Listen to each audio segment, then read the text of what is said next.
Hi guys, చూడండి మేమైతే ఈరోజు మేము వెళ్ళిపోయాము. ఎక్కడ అనుకుంటున్నారా? అడవిలోనికి జీప్తోనే వెళ్ళారు నేను అనుకుంటున్నారేమో. కాదు ఫ్రెండ్స్, అక్కడ నుంచి రోడ్ లేదండి. మా వాళ్ళైతే మాకు తెలిసిన వాళ్ళు మాకు ఫోన్ చేశారు, మాకు కొత్త ల్యాండ్ కావాలి, మాకు భూమి లేదు అనేసరికి మేమైతే వాళ్ళని చూపించడానికి వెళ్ళాం ఫ్రెండ్స్. వాళ్ళేమో లగేజ్లో వేసుకొని జీప్లోనైతే ఫుల్గా జనాలు వచ్చారు, ఒక 15 గడపలు. వాళ్ళకి భూమి లేదటండి.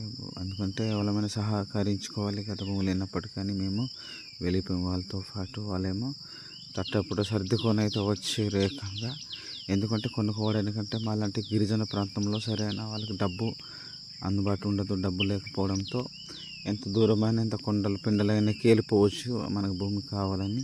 ఎందుకంటే డబ్బు ఉంటే ఎక్కడైనా ల్యాండ్ దొరుకుద్ది కొనుక్కోవడానికి. వాళ్ళ డబ్బు లేదండి. అందుకనేసి మేము అక్కడి నుంచి కాలినడకతో వెళ్ళిపోవాలి. అక్కడ నుంచి రోడ్డు లేదండి. అక్కడ నుంచి కాలినడకతోనే ఆ మూటలు బియ్యం కానీ ఆ లగేజులు ఆ బట్టలు అన్ని సర్దుకొని మోసారు ఫ్రెండ్స్. చూడండి చాలా బరువుగా ఉంది కదా, తప్పదు, ఎంత దూరమైనా తెగించాలి. భూమి లేనప్పుడు ఎంతైనా కష్టపడాలి ఫ్రెండ్స్. చూడండి మా ట్రైబల్స్ మేము వెళ్తున్న దారిలో ఇద్దరు మోపులు అయితే కడుతున్నారు. చూడండి వాళ్ళ ఆడవాళ్ళండి.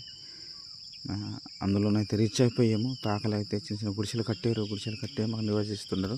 అక్కడ ఉండేసి అనమాట తుప్పలు బాలు చేసుకొని ఆ డొంకలు బాలు చేసుకున్నాము. ఇంకా నా భూమిని ఆ తుప్పలు కొట్టి వ్యవసాయం చేసుకోవాలి. చూడండి ఫ్రెండ్స్, ల్యాండ్ చాలా బాగుంది. కొన్ని తీసాను, ఇంకా ల్యాండ్ ఇంకా ఉంది, సగమే తీసాను ఫ్రెండ్స్.